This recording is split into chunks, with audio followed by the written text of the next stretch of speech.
اعوذ باللہ السمیع العلیم من الشیطان اللعین الرجیم حسبنا اللہ ونعم الوکیل نعم المولا ونعم النصیر بسم اللہ الرحمن الرحیم الحمدللہ الذی ہدانا لہذا وما كنا لنہتدی لولا ان ہدانا اللہ لقد جاءت رسل ربنا بالحق والصلاة والسلام والتحیۃ والاکرام علی اشرف الانبیاء والمرسلین مولانا و مولا الکونین جد الحسن والحسین ابی القاسم محمد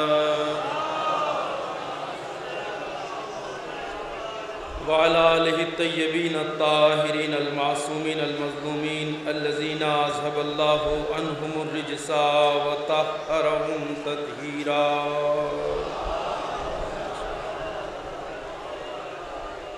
ولعنت اللہ الدائمۃ الباقیۃ الابدیۃ علی اعدائہم ومنکری فضائلہم اجمعین من الآن الی قیام یوم الدین اما بعد فقد قال اللہ سبحانہ تبارک و تعالی وهو اصدق القائلین بسم اللہ الرحمن الرحیم انما ولیکم اللہ ورسولہ والذین آمنوا الذین یقیمون الصلاة ویؤتون الزکاة وهم راکعون صلوات پڑھیں بر محمد۔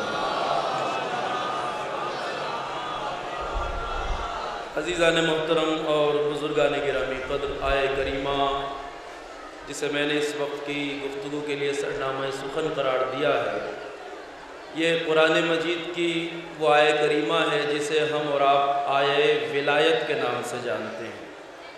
اعلان پروردگار ہے کہ بے شک اللہ تمہارا ولی ہے، انما ولیکم اللہ ورسولہ، اور اس کا رسول تمہارا ولی ہے، والذین آمنوا الذین یقیمون الصلاة ویؤتون الزکاة وهم راکعون، اور وہ صاحبان ایمان جو نماز قائم کرنے والے ہیں اور حالت رکوع میں زکوٰۃ دینے والے ہیں۔ یہ آیہ ولایت ہے۔ مجھے چونکہ تفسیر کی گفتگو میں اس وقت نہیں جانا ہے اور محدود وقت میں اپنی بات کو تمام کرنا ہے، اس لیے یہ بات عرض کر دوں کہ مسئلہ ولایت دین کی اساس ہے، بنیاد ہے، اور اگر ولایت نہیں ہے تو انسان کا کوئی عمل قابل قبول نہیں ہے۔ یہ ہم جانتے ہیں، چاہے کتنے بھی انسان اعمال انجام دے لے، لیکن کوئی عمل اللہ کی بارگاہ میں قابل قبول نہیں ہے۔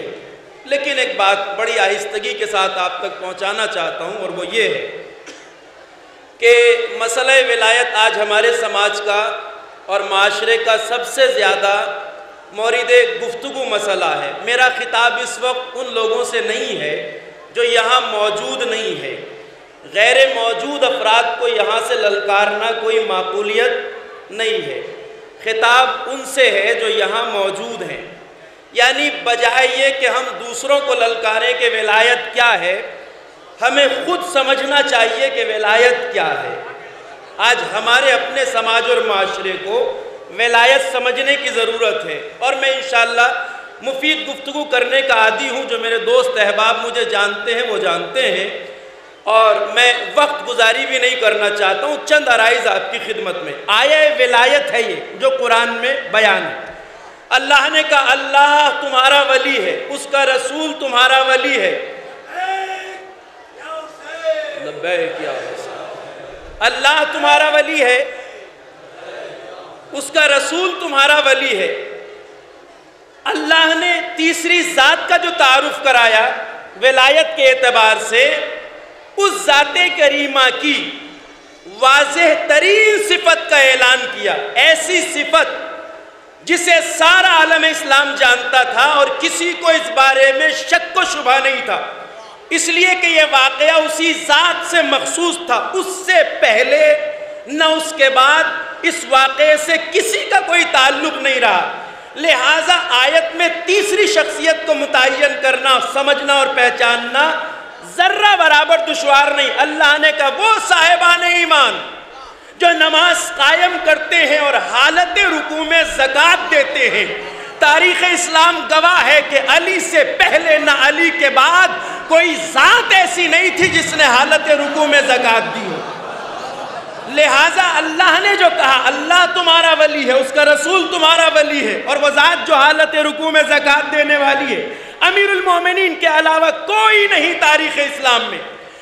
چونکہ بحث اس وقت تفسیر کی نہیں ہے، دوسروں سے مجھے اس وقت مکالمہ نہیں ہے، اس لیے ہمارا سب کا اعتقاد ہے کہ اللہ نے اپنی ولایت کا اعلان کیا، اپنے رسول کی ولایت کا اعلان کیا، اور مولا متقیان کی ولایت کا اعلان کیا۔ مگر ایک بات قابل توجہ ہے کہ ہم مولائیوں کے سماج اور معاشرے میں جب ولایت کا ذکر ہوتا ہے، ولایت کا تذکرہ ہوتا ہے، ولایت کی بات آتی ہے، تو ہم سب کے ذہن ولایت امیر المومنین کی طرف متوجہ ہوتے ہیں، ولایت اہل بیت کی طرف جاتے ہیں۔ پہلا خیال ولایت کی بات آتے ہی ولایت اہل بیت کی طرف جاتا ہے، جبکہ ولایت اللہ کی بھی ہے، اس کے رسول کی بھی ہے، اہل بیت کی بھی ہے۔ مگر کیوں جاتا ہے ولایت امیر المومنین کی طرف ذہن؟ اس لیے کہ عالم اسلام نے اس آیہ کریمہ میں بیان شدہ تینوں ولایتوں کے سلسلے میں، اللہ، اس کے رسول اور اہل بیت کی ولایت میں، ان تینوں ولایتوں میں بظاہر نہ تو اللہ کی ولایت کا انکار کیا۔ ہم کیوں ذکر کرتے ہیں ولایت اہل بیت کا زیادہ، ولایت امیر المومنین کا زیادہ؟ وجہ ہے بنیادی، اور وجہ یہ ہے کہ عالم اسلام نے الظاہر کے لفظ پہ غور کریے گا، ظاہراً نہ اللہ کی ولایت کا انکار کیا، نہ رسول اللہ کی ولایت کا انکار کیا۔ بغاوت ہوئی ہے تو اہل بیت کی ولایت سے ہوئی ہے۔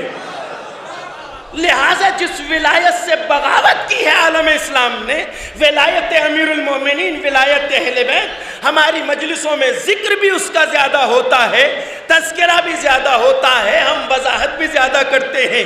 بظاہر میں نے اس لیے کہا کہ حقیقت تو یہ ہے کہ آیہ کریمہ نے جو کہا اللہ تمہارا ولی ہے، اس کا رسول تمہارا ولی ہے، اور وہ ذات جو حالت رکوع میں زکوٰۃ دینے والی ہے وہ تمہاری ولی ہے۔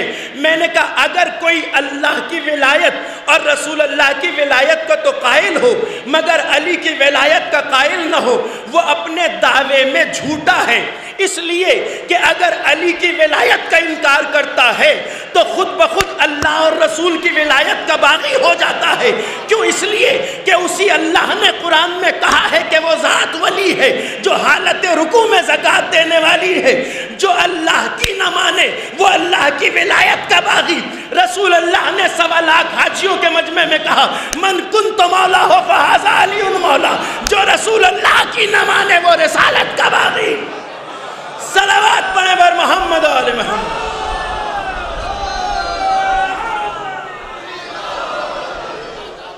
تو اس لیے ہمارے یہاں تذکرہ ولایت اہل بیت کا ہم اس لیے کرتے ہیں۔ بس عزیزوں میں اس بات کی طرف سے گزر رہا ہوں، اب آپ سے عرض کرنا ہے کہ ہمارا اپنا سماج اور معاشرہ کیا معنی ولایت کو جانتا ہے۔ ہمارے بیچ بہت بڑے بڑے مولائی پڑے ہیں، مولا کے نام پر جھومنے گھومنے والے بہت مل جائیں گے، مگر اگر ان سے پوچھ لیا جائے معنی ولایت کیا ہے تو میرا دعویٰ ہے کہ بغلے جھانکتے نظر آئیں گے۔ اس لیے کہ ولایت زبانی دعوے داری کا نام نہیں ہے، کردار کی پیروی کا نام ہے۔ بات پر دھیان دیجئے گا، کیا ہے ولایت؟ اللہ تمہارا ولی ہے تو کیا بس اللہ اللہ کرتے پھریے گا؟ رسول اللہ آپ کے ولی ہیں تو کیا بس نعرہ رسالت لگا لیجئے؟ نہیں صاحب، ولایت کے معنی کیا ہے آج ہمارے اپنے سماج کو سمجھنے کی ضرورت ہے۔ ولایت کا مطلب کیا ہے؟ دعوے داری آسان ہے، ولایت کو سمجھنا مشکل ہے۔ بات عرض کر رہا ہوں، ولایت کا مطلب کیا ہے؟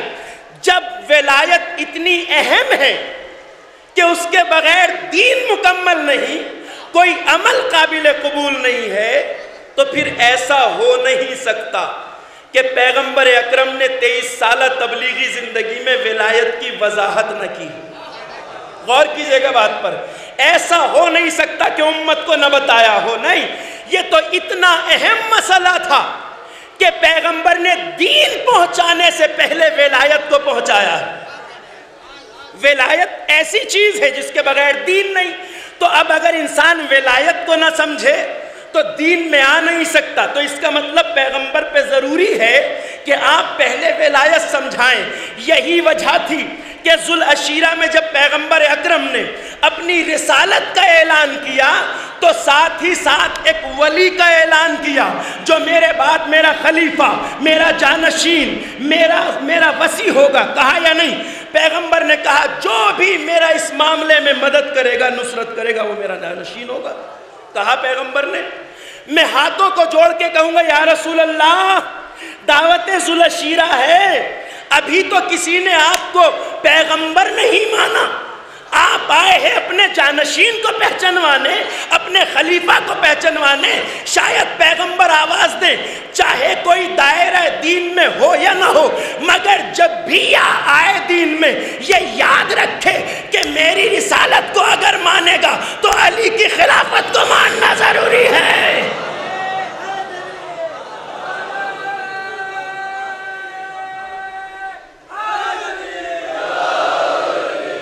اس لیے پیغمبر نے اپنی رسالت کے اعلان کے ساتھ وصایت کا اعلان کیا.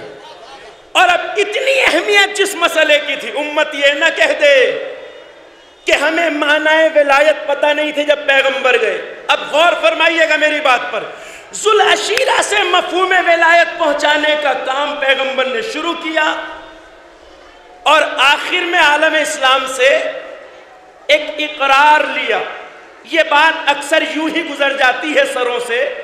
میدان غدیر 1.25 لاکھ حاجیوں کا مجمع.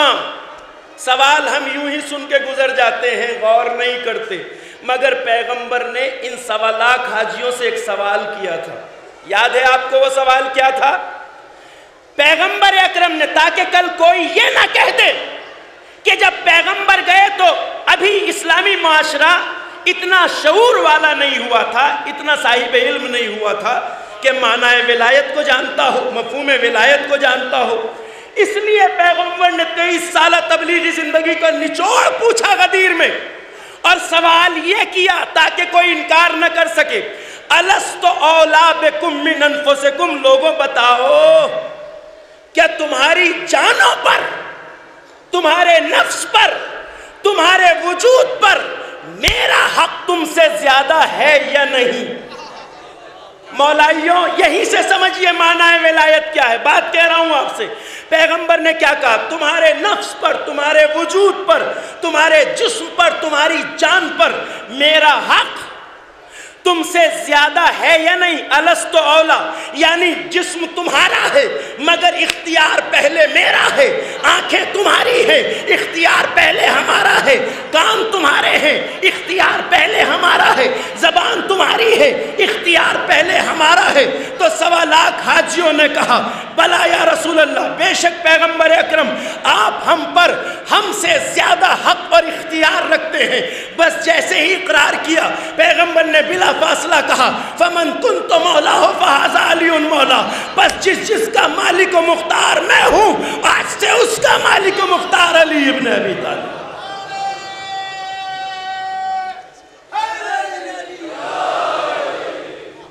اب یہیں سے میں اپنے مجمع کو سمجھانا چاہتا ہوں کہ معنی ولایت کیا ہے. ولایت کے معنی جو پیغمبر نے پوچھے 1.25 لاکھ حاجیوں سے، وہ یہی تھے نا کہ تمہارے نفسوں پر تم سے زیادہ حق میرا ہے یا نہیں. اب میرا مجمع یاد رکھے، ولایت کے معنی یہی ہے کہ اپنے اوپر، اپنے وجود پر، اپنے نفس پر، اپنے آپ کے اوپر اپنے سے زیادہ ان کا حق سمجھنا اور اسے تسلیم کرنا. میں وضاحت کروں گا بات کو، تشنہ بیان نہیں چھوڑوں گا. اپنے اوپر ان کے حق کو اپنے سے زیادہ سمجھنا، یہ ہے ولایت. اللہ بھی اسی معنی میں ولی ہے، رسول اللہ بھی اسی معنی میں ولی ہے، اور مولا کائنات بھی اسی معنی میں ولی ہے. مطلب نفس تمہارا ہے مگر پہلے حق ان کا ہے. یہی سے تو دین طے ہوتا ہے عزیزو، سارا حرام و حلال یہی سے طے ہوتا ہے. کیسے؟ اب جب کوئی انسان ولی کے ولایت کے تابع دار ہے، دائرہ ولایت میں ہے، اپنے کو مولائی کہتا ہے، تو اسے یہ معنی نہیں بھولنے چاہیے کہ جب ولایت کے دائرے میں ہے تو اپنی کسی شے کے بارے میں یہ نہیں کہہ سکتا کہ یہ چیز میری ہے جو چاہے کروں. اب آنکھیں تمہاری ہیں مگر جو چاہے نہیں دیکھ سکتے، دیکھ وہی سکتے ہو جس کی اجازت ہو. آنکھیں تمہاری ہیں، ہر کچھ نہیں دیکھ سکتے، دیکھو گے وہی جس کی وہ اجازت دے. وہ کہیں دیکھ سکتے ہو تو دیکھنا جائز، وہ کہیں نہیں دیکھ سکتے تو آنکھوں کو پھیرنا واجب. اسی کا نام تو شریعت ہے. عزیزو کہاں آیا؟ غور فرمائیے گا بات پر. اب یہ نہیں کہہ سکتے کہ زبان میری ہے جو چاہے بولوں، کہ نہیں، زبان تمہاری ہے، پہلے حق ہمارا ہے. بولو گے وہ جس کی ہم اجازت دیں، وہ نہیں بولو گے جس سے ہم روکیں. کان تمہارے ہیں مگر سنو گے وہ جس کی ہم اجازت دیں، وہ نہیں سن سکتا جسے ہم ناجائز قرار دیں. اگر مولائیت کے دعوے داروں میں آج یہ مفہوم بیان کر دیا جائے تو اس جگہ سے زیادہ سناٹا ہوگا، اس جگہ سے زیادہ. اس لیے کہ بعض ولایت کے دعوے دار تو آج یہ سمجھتے ہیں نا کہ بس مولا کے نام پر جھومیے گھومیے، نعرے لگائیے، دھمال ڈالیے، شریعت کا کتنا بھی مذاق اڑائیے، آپ مولا والے ہیں. کس نے کہا ہے؟ نہیں، مولا والا وہ نہیں ہے کہ جو دھمال ڈالے. مولائی وہ ہے جو اپنے آپ کو علی کا تابع فرمان بنا لے. صلوات پڑھیں بر محمد و آل محمد.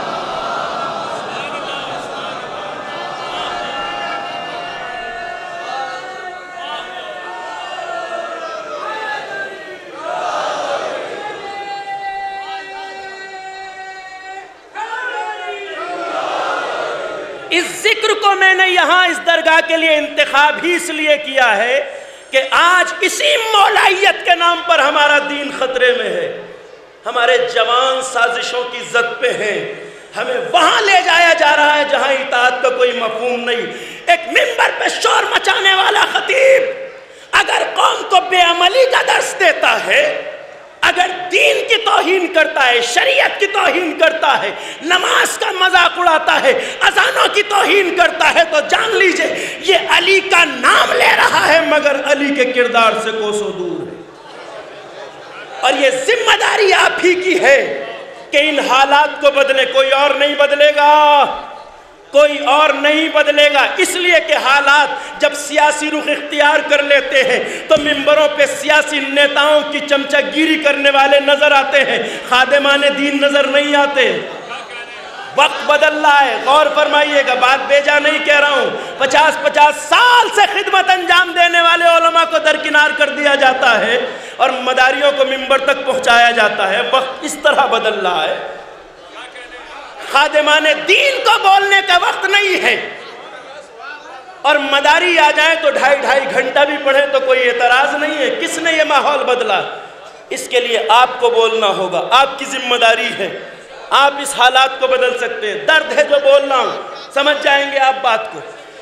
حالات یہ ہیں اس قوم کے کہ آج بے دین خطیبوں کی عزت کی جاتی ہے، دیندار خطیبوں کو کنارے لگا دیا جاتا ہے. کوئی جو معنی ولایت کو نہیں جانتا، مفہوم ولایت کو نہیں جانتا، چاہے اخباریت ہو یا ملنگیت، وہ اس بات کو یاد رکھے کہ ولایت اطاعت کا نام ہے، بے شعوری کا نام نہیں ہے. بے شعوری کا نام نہیں ہے.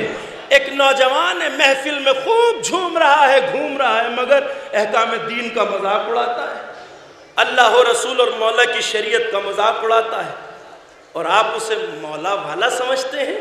غلط فہمی ہے. معنی ولایت یہی ہے، کہیں بھی دین کے سامنے جس کے اندر اکڑ پائی جائے، جو یہ کہے کہ میری مرضی جو چاہے کروں، ذمہ دار شریعت کے خلاف آواز اٹھائے. صاحب ولایت اللہ ہے، اس کا رسول ہے اور اہل بیت ہے. زمانہ غیبت میں یہی ذمہ داری نظام مرجعیت کی طرف منتقل ہو جاتی ہے. خلاصہ کر رہا ہوں، مجھے بات کو طول نہیں دینا اس لیے عرض کر رہا ہوں. زمانہ غیبت میں کون ہے جو احکام شریعت بیان کرے گا؟ صاحبان علم بیان کریں گے یا جاہل؟ میرے جوان 2-2-4 کی طرح فیصلہ کر سکتے ہیں. پہلا کام جہالت کے دل دادا یہی کرتے ہیں کہ علماء اور مرجعیت سے لوگوں کو دور کرتے ہیں. جب علم کی روشنی نہیں رہے گی تو اندھیرے میں کہیں بھی زنجیریں باندھ کے لے جائیں گے. جوانوں ہوشیار رہنے کی ضرورت. مرجعیت کی مخالفت بے وجہ نہیں ہے، اس لیے کہ یہ علم دشمنی ہے، اور جہاں علم سے دشمنی کر لی جائے وہاں جہالت کے اندھیروں کے سوا کیا ملتا ہے. ہمیں تو یہ فیصلہ کرنا آسان ہے نا. اب بات عرض کر رہا ہوں تو ولایت کے معنی یہ نہیں ہے کہ آپ شریعت کے سامنے اکڑتے پھریں. جسم ہمارا ہے، اختیار ان کا ہے. بدن ہمارا ہے، اختیار پہلے ان کا ہے. آنکھیں ہماری ہے، اختیار ان کا ہے. زبان ہماری ہے، پہلے اختیار ان کا ہے. کان ہمارے ہیں، پہلے اختیار ان کا ہے. خون ہمارا ہے، پہلے اختیار ان کا ہے. کبھی نہیں کہہ سکتے کہ میری آنکھیں ہیں جو چاہے دیکھوں. ذمہ دار شریعت کے مقابلے میں اگر یہ لفظ استعمال کیا تو دائرہ ولایت سے باہر ہے. پوری ذمہ داری سے کہہ رہا ہوں. ہوتا ہے نا آپ کو جذباتی نعروں کا شکار بنایا جاتا ہے اور آپ بڑی واہ واہ کرتے ہیں جذباتیت میں بہہ کے. کبھی سوچا ہے جسم ہو یا جان، بدن ہو یا لہو، اب اگر کوئی آپ کے مجمع میں کہے مرجع وقت کی مخالفت میں بولتے ہوئے میں شاعر نہ ڈھونڈیے گا، یہ غلط فہمی ہے. میں کسی شاعر کو ٹارگیٹ نہیں کر رہا ہوں، آپ کے سماج کی فکر کو بیان کر رہا ہوں. اب اگر کوئی ذمہ دار شریعت کو للکار کے کہے میرے لہو پہ تجھے اختیار کس نے دیا، غور فرما رہے ہیں آپ؟ تو یہ وہی بات ہے جو ولایت سے ٹکراؤ پیدا کرتی ہے. میرے لہو پہ تجھے اختیار کس نے دیا؟ تم کون ہوتے ہو لہو والے؟ جیسے آنکھیں تمہاری ہیں، اختیار ان کا ہے. کان تمہارے ہیں، اختیار ان کا ہے. بدن تمہارا ہے، اختیار ان کا ہے. اسی طرح خون ہمارا ہے، اختیار ان کا ہے. وہ جہاں اجازت دے وہاں ہم بہائیں گے، جہاں روکا جائے وہاں رکنا ہوگا. یہ ہے ولایت.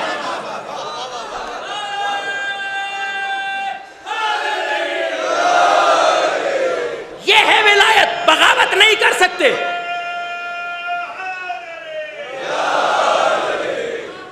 ولایت یہ ہے، اس سے بغاوت نہیں کر سکتے. اور اتنا فرق ہے اطاعت میں اور بغاوت میں کہ ذمہ دار شریعت اگر اجازت دے تو بات کچھ اور ہوتی ہے، ذمہ دار شریعت اجازت نہ دے تو بات کچھ اور ہوتی ہے. سن لیجئے گا، کوئی یہ کہہ کر کہ میرا خون ہے کہیں بھی چلا جائے میدان میں اپنی مرضی سے، لڑ پڑے کسی سے بھی اور خون بہ جائے بدن کا، تو یہ ہلاکت کہلاتی ہے. ذمہ دار شریعت کی اجازت سے اگر میدان میں قدم رکھے اور خون بہائے تو یہ شہادت کہلاتی ہے. بغاوت نہیں کر سکتے شریعت سے. ولایت کے دائرے میں ہو تو اطاعت گزار بنو. اسی امام نے کہا ہے الراد علیہم کالراد علینا. مرجع وقت کی بات کو ٹھکرانے والا ہماری بات کو ٹھکرانے والا.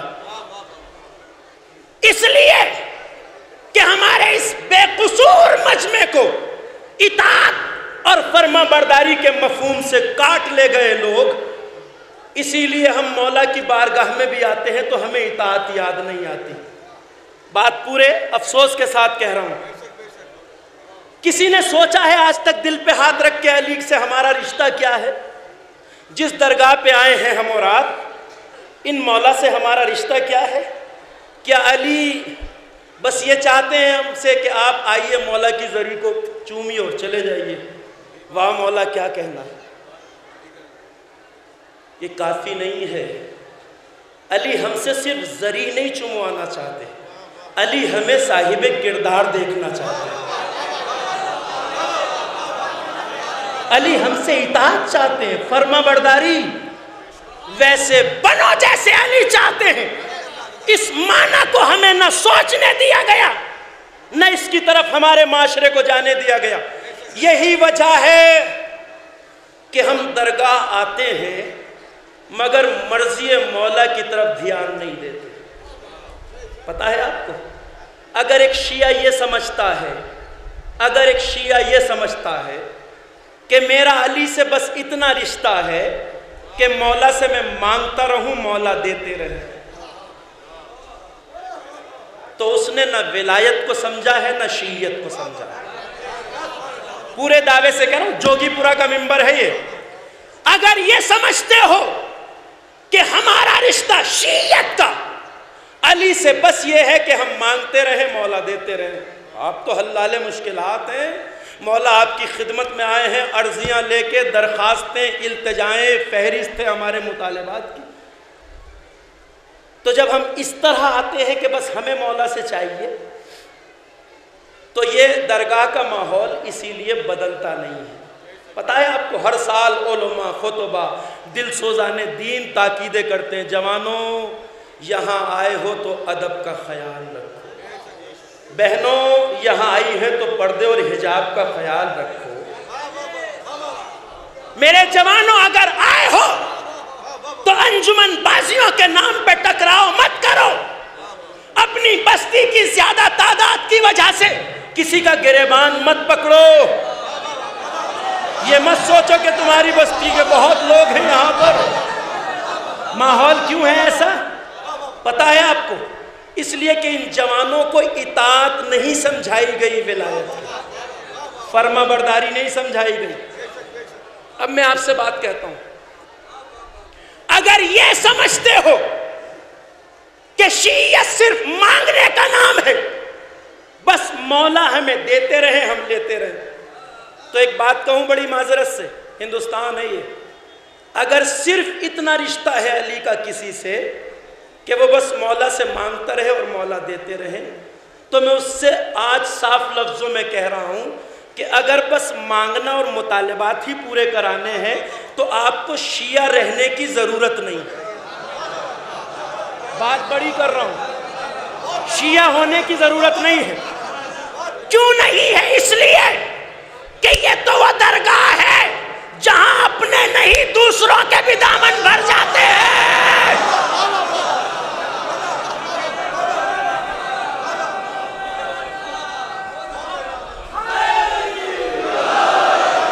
بات عرض کر رہا ہوں آپ سے،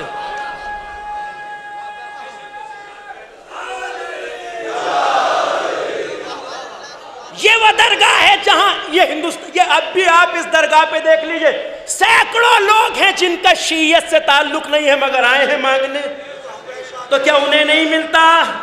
جب انہیں بھی ملتا ہے تو آپ بھی غیر شیعہ رہ کے مانگ سکتے ہیں مولا سے۔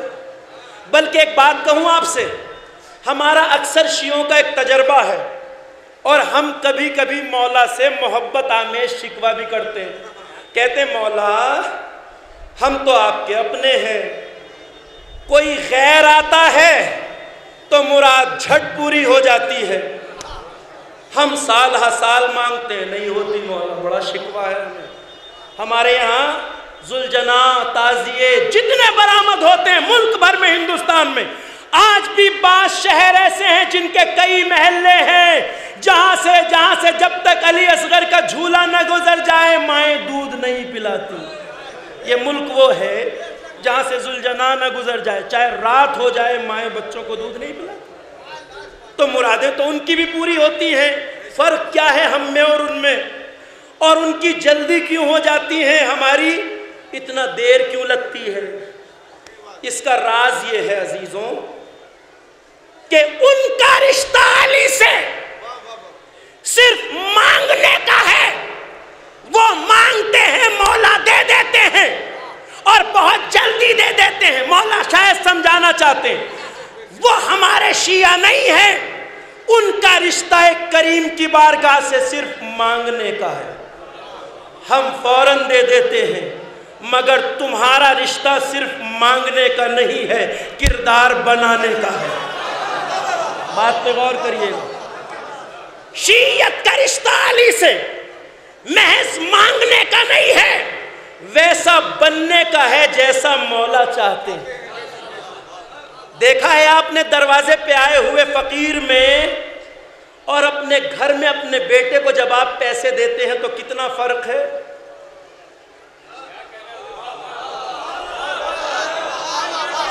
اور فرمائیے گا بات. فقیر نے آ کے آواز لگائی، آپ نے سکہ دیا، فوراً فقیر کو دے دیا، چلا گیا. چونکہ اس کا رشتہ آپ کی ڈیوڑی سے بس مانگنے کا ہے. مگر جب بیٹا مانگتا ہے کہ آج مجھے 100 روپے چاہیے تو پوچھتے ہیں بیٹا کیا لوگے، کس لیے چاہیے، تمہارے حق میں صحیح ہے یا نہیں ہے میرے لال؟ غور فرمائیے گا بات پر.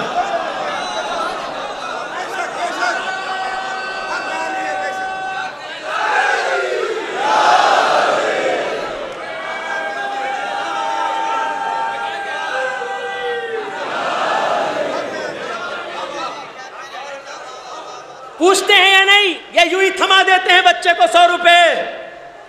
100 روپے دینے سے بھی پہلے پوچھتے ہیں بیٹا کیا لینا ہے. اب ہم سوچیں گے کہ آپ کو وہ لینا چاہیے یا نہیں.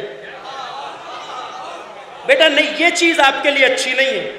16 سال کے ہو گئے، ابھی بائک نہیں دلا سکتے ہم تمہیں. وہ غیر ہے، آیا مانگا اور لے گیا. یہ اپنا ہے، اس کو صرف دینا ہے، اس کو کچھ بنانا ہے. کردار سازی.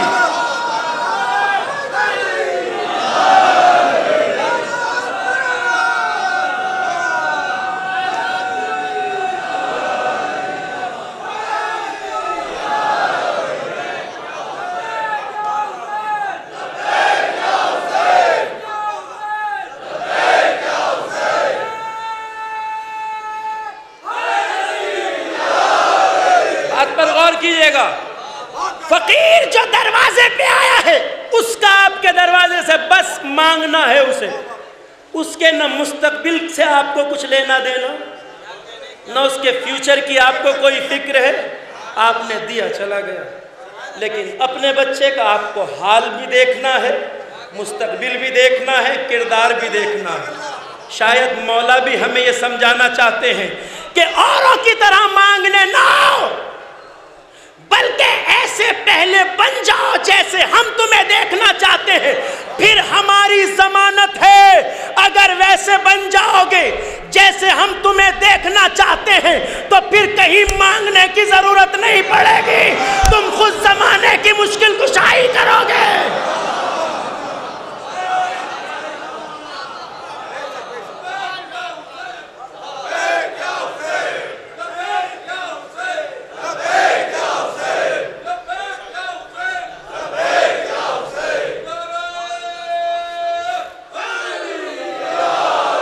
میں نے کیا لفظ کہا؟ اگر ویسے بن جاؤ جیسے مولا دیکھنا چاہتے ہیں تو مولا کہتے ہیں کہ پھر تمہیں مانگنے کی ضرورت نہیں پڑے گی، تم خود زمانے کے مشکل کشا بن جاؤ گے. یقین نہیں آتا تو سادات کی بستیوں میں ان موری سے اعلیٰ سادات کی قبروں پہ جائیے جن پر جا کے آج بھی زمانے کی مشکلیں حل ہوتی ہیں. سرکار شاہ ولایت امروہا میری اپنی بستی میں، ہماری بستی کے موری سے اعلیٰ سید شرف الدین شاہ اشرف، سید راجو. کیا تعجب کی بات ہے یہ؟ اگر ویسے بن جاؤ جیسے علی چاہتے ہیں تو پھر ہاتھ پھیلانے والے نہیں بنو گے، زمانے کی حاجتیں پوری کرنے والے بنو گے. یہ بارگاہ وہ نہیں ہے جس سے صرف آپ مانگنے کا رشتہ رکھیں. جوگی پورا جا رہے ہیں ہم، بہت کچھ مانگنا ہے، بڑی لمبی لسٹ ہے ہاتھ میں، مولا یہ ہونا ہے، یہ ہونا ہے، یہ ہونا. اپنے تو اتنے مطالبات لے کے آئے، اپنے ہاتھ میں تو اتنی لمبی لسٹ ہے فرمائشوں کی، کبھی یہ بھی سوچتے ہیں کہ مولا ہم سے کیا چاہتے ہیں؟ اگر یہ سوچ کے آؤ گے کہ مولا بھی تو ہم سے کچھ چاہتے ہیں تو پھر کسی خطیب کو یہاں یہ کہنے کی ضرورت نہیں ہوگی میرے نوجوانوں بازاروں میں آوارہ لڑکوں کی طرح مت گھومو، میری بہنوں پردے کا خیال رکھو. آپ کو کسی کو کہنے کی ضرورت نہیں ہوگی. اگر یہ سمجھ کے آئیں کہ مولا ہم سے کیا چاہتے ہیں۔ شیعت شعور کا نام ہے، معرفت کا، عقل، شعور، پختہ عقل۔ بے شعوری سے شیعت کا کوئی رشتہ ہی نہیں ہے، دعوے سے کہہ رہا ہوں، بے شعوری کا شیعت سے دور دور کا کوئی رشتہ نہیں۔ ہم تو عقل والے ہیں، شعور والے ہیں، معرفت والے ہیں، اسی لیے ہمارے بچے بھی دوسروں کے بڑوں سے زیادہ جانتے ہیں۔ اس فرش ازا کا یہ فیض ہے، یہ باشعور قوم ہے۔ اور علی کا بھی ترہ امتیاز یہی ہے پوری تاریخ میں کہ مولا متقیان نے ہمیشہ صاحبان شعور کو گلے لگایا ہے، بے شعوروں کو گلے نہیں لگایا۔ ورنہ علی کے دروازے پہ بھی اگر مولا چاہتے بہت بھیڑ ہو جاتی، کیا علی کے دروازے پہ بھیڑ نہیں آ سکتی تھی؟ جب بے دینوں کے دروازے پہ بھیڑ ہو سکتی ہے تو علی کے دروازے پہ نہیں آ سکتی تھی؟ جب جاہلوں کے دروازے پہ جمگھٹا لگ سکتا ہے تو باب مدینۃ العلم پہ دروازے پہ نہیں لگ سکتا؟ لگ سکتا ہے، مگر نصیری جیسے بھی آئے تو علی نے گردن کاٹ کے بتا دیا کہ تم سے ہمارا کوئی رشتہ نہیں۔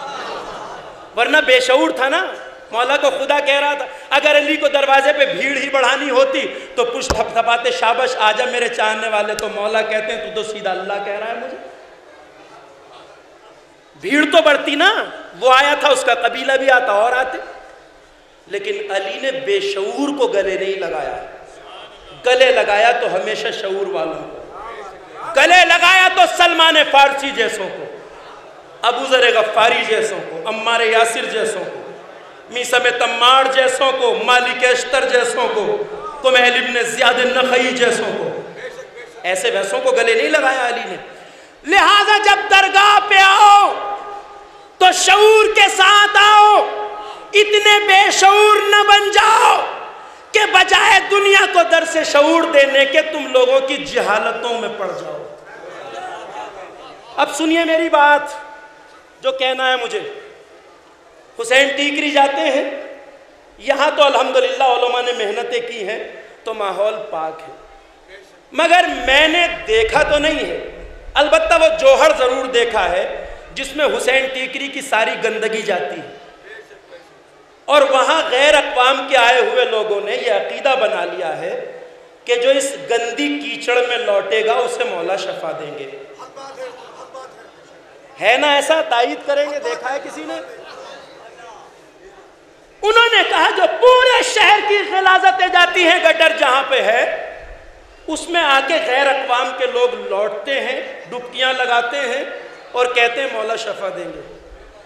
شیعہ اہل بیت بیچارہ بجائے یہ کہ درس شعور دے، ان جاہلوں کی دیکھا دیکھی یہ بھی ڈبکیاں لگانے لگے، تو اس سے بڑا احمق کوئی ہو نہیں سکتا۔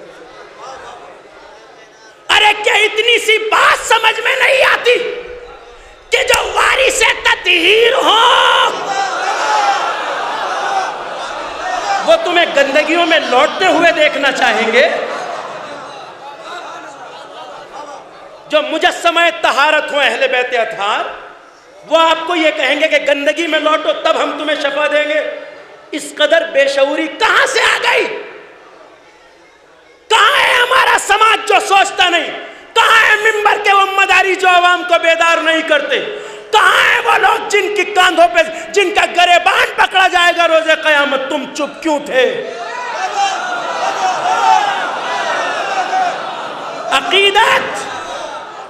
عقیدت کہتے ہیں نا، اندھی عقیدت، عقیدت اندھے پن کا نام نہیں ہے، عقیدت بصارت کا نام ہے۔ کس نے کہہ دیا عقیدت اندھی؟ اندھی عقیدت کا مطلب ہی نہیں ہوتا ہے کوئی۔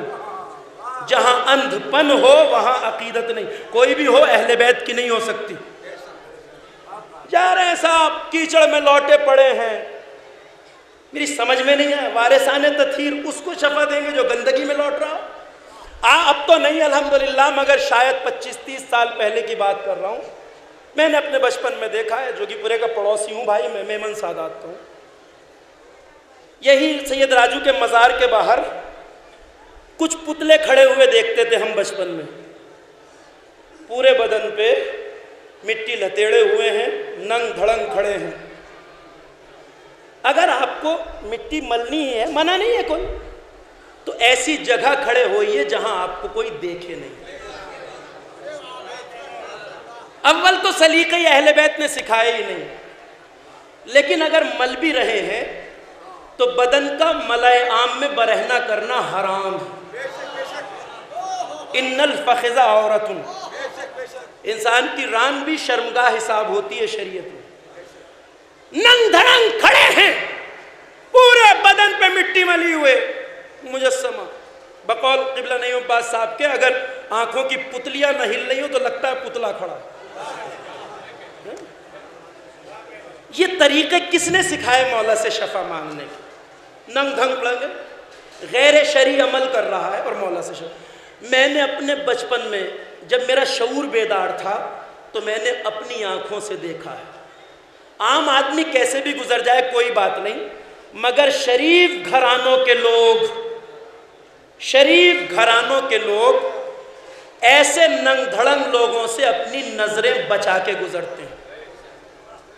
شرفا ایسے ننگے آدمی کو دیکھنا بھی نہیں چاہتے، نظریں بچا کے گزرتے تھے لوگ۔ اب میں آپ سے ایک بات پوچھوں ہاتھوں کو جوڑ کے، جس آدمی کی طرف ایک شریف آدمی نہ دیکھنا چاہے تو کیا مولا اس کی طرف نظر کرم فرمائیں گے؟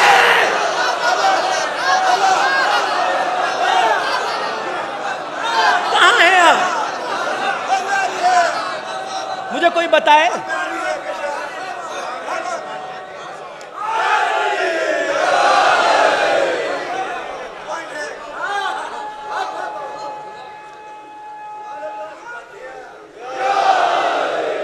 آپ کا رشتہ علی سے اور ہے،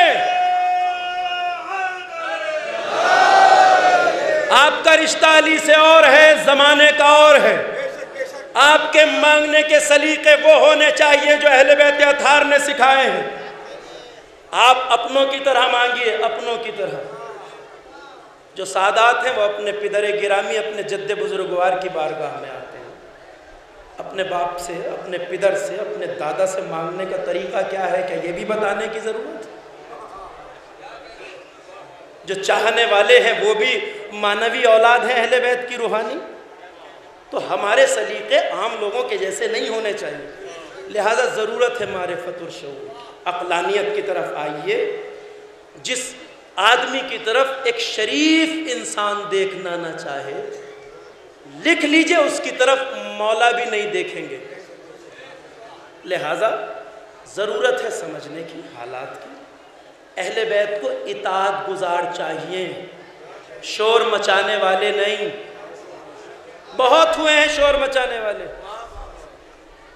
لہذا ولایت شور مچانے کا نام نہیں ہے، ولایت ہے ویسا بننے کا نام جیسا مولا چاہتے ہیں۔ اب مولائیت کے دعوے دار کتنے بھی ہوں، مگر پیمانہ ہے الست اولا بکم من انفسکم، تمہاری جان پر، تمہارے جسم پر، تمہارے نفس پر اگر ان کا حق زیادہ ہے اور تم مانتے ہو اس حق کو تو مولائی ہو، اور نہیں مانتے ہو تو دعوے دار ہو، مولائی نہیں ہو۔ اگر تمہیں دین ڈھکوسلا نظر آتا ہے، اگر اذانوں کے لیے تمہارے لفظ برے نکلتے ہیں، اگر نماز آپ کو کسی کھیت کی مولی نظر آتی ہے، جو خطیب منبر سے لفظ استعمال کرتے ہیں، نماز کس کھیت کی مولی؟ چلتی ہوئی مجلس میں خدا نہ خواستہ اذان کا وقت ہو جائے، اب مجلس تو اچھی چل رہی، روک نہیں سکتا، تو اذان کے بارے میں گستاخیاں کرتے سنا ہے اسی منبر سے۔ کہاں ہو تم؟ احترام اذان جو نہ کر سکے اس سے بڑا بے شعور کوئی ہو نہیں سکتا۔ کیوں؟ اس لیے کہ اذان فتح آل محمد کا اعلان ہے۔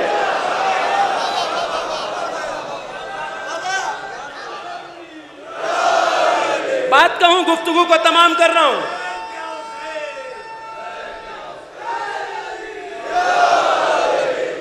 اذان فتح آل محمد کا اعلان ہے۔ آواز اذان کہیں سے بھی آئے، یہ مت دیکھنا گلدستہ اذان کس کا ہے، یہ مت دیکھنا مسجد کس مسلک کی ہے، یہ مت دیکھنا کس مسلک کا بورڈ ہے. اذان کی آواز کہیں سے بھی آئے، حسین کی جیت کا اعلان ہے.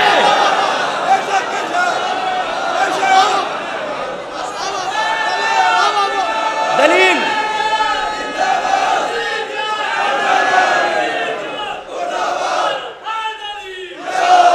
بس جلدی سے بات تمام کر رہا ہوں، ذرا سا مجھے وقت دیجئے.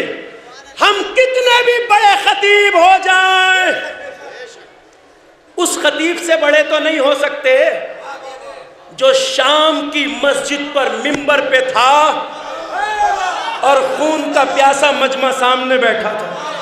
سید سجاد سے بڑا خطیب ہو سکتا ہے کوئی؟ وارث خطیب نہج بلاغت. اور منبر پہ بھی یوں نہیں آئے سورس لگا کے، سفارشیں لگا کے. خون کے پیاسے مجمع نے یزید کو مجبور کر دیا، یزید اس جوان کو منبر پہ جانے دے، ہم اس کی خطابت سننا چاہتے ہیں. سورس لگا کے نہیں آئے تھے سید سجاد، منبر پہ خون کے پیاسوں نے بٹھایا تھا.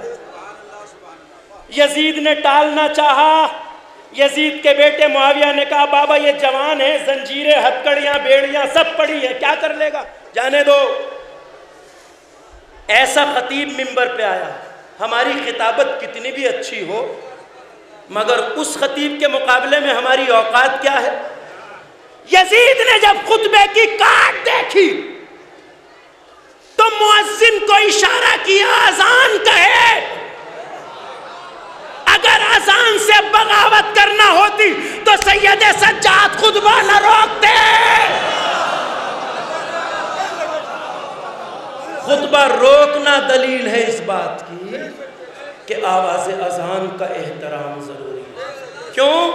اسی بیمار امام نے بازار شام میں اس بوڑھے کو جواب دیا تھا جس نے کہا تھا سجاد بتاؤ جنگ کربلا میں تم جیتے یا ہارے؟ تو میرے بیکس امام نے کسی بازار میں سر نہیں اٹھایا تھا. روایت کہتی ہے زنجیریں ہاتھ میں، بیڑیاں، ہتکڑیاں، سر اٹھا کے کہا سن اذا حان وقت الصلاۃ، جب نمازوں کا وقت آئے تو مسجدوں کی طرف دیکھنا، اگر آواز اذان آئے تو ہم جیت گئے، آواز اذان نہ آئے تو ہم ہار گئے. تمام کر رہا ہوں گفتگو. اب سن لیجئے، اس امام نے اذان کے احترام میں اپنی تقریر روکی، ہم نہیں روک سکتے. اور اسے کہتے ہیں کمال خطابت. سلام سید سجاد پر. یزید نے اذان کہلائی. ایک بات اور کہوں آپ سے، سمجھ جائیں گے آپ. یہ جو اذان ہوتی ہے نا دوران مجلس، یہ تو وقت پہ ہونے والی اذان ہے، وہ تو بے وقت کی تھی. تب بھی خطبہ روکا نا، بے وقت کی تھی. لیکن کہتے ہیں کہ اذان اگر ہو رہی ہے تو اگر آپ قرآن بھی پڑھ رہے ہو تو خاموش ہو جائیے. قرآن کی تلاوت قرآن صامت کی تلاوت ہے، مجلس قرآن ناطق کی تلاوت ہے. اب سنیے میری بات تمام کر رہا ہوں. جسے بات کرنی ہو ابھی چند گھنٹے ہوں میں یہاں پر. اب میری بات سنیے آپ غور سے. اسے کہتے ہیں کمال خطابت. مؤذن نے کہا اللہ اکبر، اشہد ان لا الہ الا اللہ، جیسے ہی کہا اشہد ان محمد رسول اللہ. میرے امام نے مؤذن کو حکم دیا مؤذن تجھے اسی محمد کے حق کا واسطہ کچھ دیر کے لیے ٹھہر جا. حسینیت جب برسر منبر ہوتی ہے تو یزیدیت کو اس طرح پامال کر دیتی ہے جیسے سید سجاد نے کہا مؤذن رک جا. اب جو مؤذن رکا، یہ کہتے ہیں چند لفظوں میں خطابت تمام کر دینا. مؤذن چپ ہو گیا. یزید مسجد میں خود بیٹھا تھا. امام نے منبر سے بیٹھے بیٹھے یزید کی طرف منہ پھیرا. کہا یزید، اذان میں جس محمد کی رسالت کی گواہی ہے بتا یہ تیرے جد ہے یا ہمارے جد؟ یہ تیرے نانا ہے یا ہمارے؟ برسر منبر ہے سجاد. مجمع بھی یزید کا، شہر بھی یزید کی، علاقہ بھی یزید کا، مگر اکیلا منبر پہ وارث حیدر کرار ہے. بتا یہ تیرے نانا ہیں یا ہمارے؟ یزید نے سر جھکا لیا، کچھ بولا نہیں، مگر حسینیت یزیدیت کا گریبان اتنی آسانی سے نہیں چھوڑتی۔ یزید چپ بیٹھا ہے، کوئی جواب نہیں دیا، تو ایک جملہ کہا سجاد نے، یزید چپ کیوں ہے، تیرے نانا ہے یا ہمارے؟ کچھ نہیں بولا، تو کہا سن، چپ ہو جانے سے گریبان نہیں چھوٹے گا یزیدیت کا۔ سن، اگر تو یہ کہے کہ یہ تیرے نانا ہے تو زمانہ جانتا ہے کہ تو جھوٹا ہے، لیکن یزید اگر یہ ہمارے نانا ہے کہ ہمارے نانا ہے تو پھر یہ بتا تو نے کربلا میں میرے بابا کو 3 دن کا پیاسا ذبح کیوں کیا؟ میرا بھرا گھر کربلا میں ذبح کیوں ہوا؟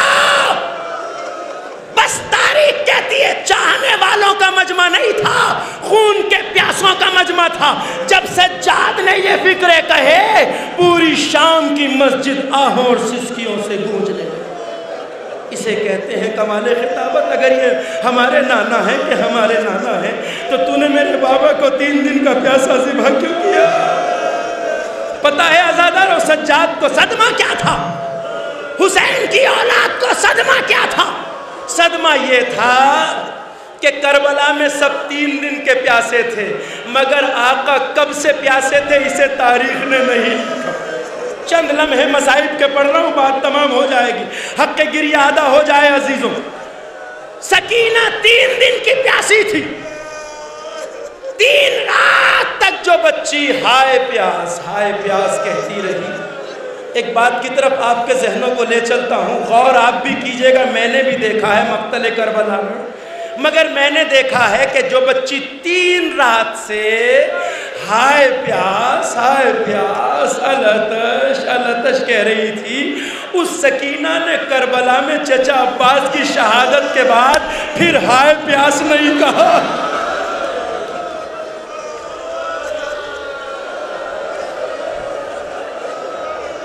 نہ جانے ننھے سے دل پہ کیا گزری سکینہ کے کہ چچا کی شہادت کے بعد سکینہ نے پھر ہائے پیاس نہیں کہا کربلا میں، مگر پتہ ہے جو خود اتنی پیاسی تھی اسے بابا کی پیاس کا کتنا احساس تھا۔ دیکھیں 7 محرم کو خیموں میں پانی کے آخری قطرے ختم ہوئے نا، وہ تو خاندان رسالت ہے، ہمارے گھروں کا بھی یہ دستور ہے، اگر پانی کے آخری قطرے ختم ہو رہے ہیں تو بچوں کو پلاتے ہیں، بڑے خود نہیں پیتے۔ آخری قطرے بچوں کو ملے تھے، مگر آقا خود کب سے پیاسے تھے تاریخ نے نہیں لکھا۔ یہی وجہ ہے کہ حسین کے بچوں کو آقا کی پیاس کا بڑا احساس تھا۔ پتہ ہے اکبر کو بھی احساس تھا، سید سجاد کو بھی احساس تھا، سکینہ کو بھی۔ تیزی کے ساتھ جوان بیٹا اکبر مقتل سے واپس آیا، بابا نے دیکھا جوان مقتل سے آ گیا، کہا میرے لال اکبر کیوں لوٹ آئے؟ تو کہا بابا میں نے بڑی دیر جنگ کی ہے، مگر بابا اگر ایک قطرہ پانی مل جائے تو ان لعینوں کو بتاؤں شجاعت حیدری کسے کہتے ہیں۔ حسین کا جوان کہہ رہا ہے بابا ایک قطرہ پانی مل جائے تو ان لعینوں کو بتاؤں شجاعت حیدری کسے کہتے ہیں۔ تو ضعیف باپ نے سر جھکا کے کہا اکبر آپ کو پتا ہے بیٹا خیموں میں پانی تو نہیں ہے میرے لال۔ اکبر نے عجیب بات کہی، مجھے نہیں پتا حسین کے دل پہ کیا گزری۔ کہا بابا یہ تو مجھے پتا ہے کہ خیموں میں پانی نہیں ہے، مگر بابا یہ سوچ کے چلا آیا کہ آپ ساقی کوثر کے لال ہیں۔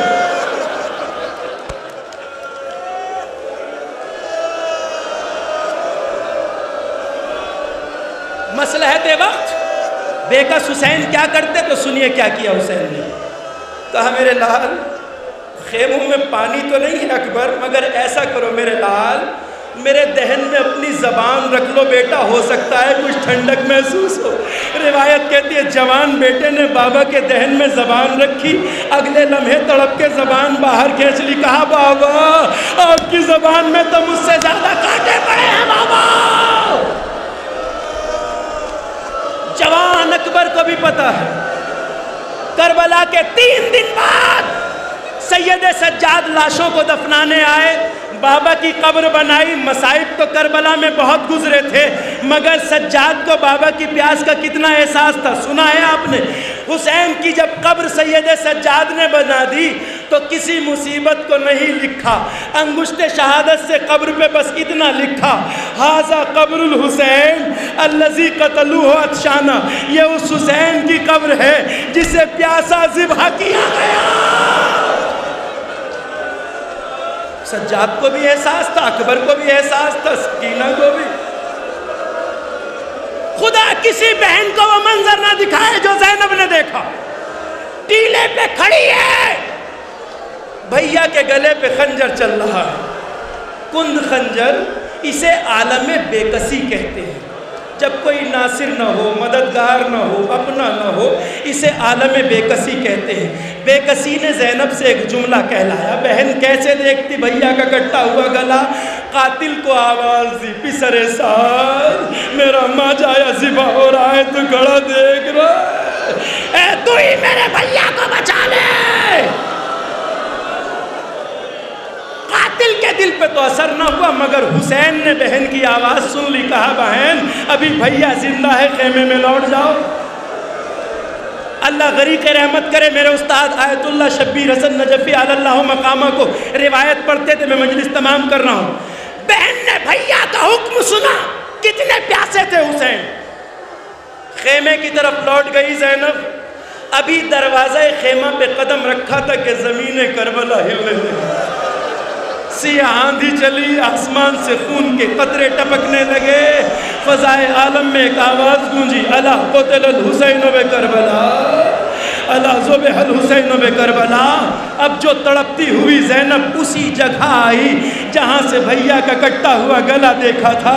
تو میرے استاد روایت پڑھتے تھے, علامہ شبیر نجفی فرماتے تھے, اب جو زینب نے مقتل کی طرف دیکھا تو بکھرے ہوئے بے سر لاشوں میں زینب اپنے مظلوم بھیا کے لاشے کو پہچان نہ سکی.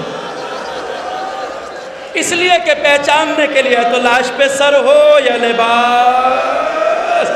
ابھی زینب مقتل کی طرف دیکھ رہی تھی لاشہائے بے سر, کہ کیا دیکھا زینب نے. روایت فرماتے ہیں کہ زینب کھڑی تھی, کتنا پیاسا تھا اسے. کیا دیکھا بہن نے, دو کبوتر دریائے فرات کی طرف سے آئے, ایک لاشے بے سر کے سرہانے بیٹھ گئے, اپنی منقار میں لیے ہوئے پانی کے قطرے جب کٹی ہوئی گردن پہ گرانے شروع کیے, زینب سمجھ گئی یہی میرا بھیا ہے. مدینے کا رخ کیا, کہا نانا آپ کے جنازے پہ ملائکہ نے نماز پڑھی, یہ آپ کا لال حسین. آزائے بدن بریلا, خون میں غلطی دا, کلال حسین.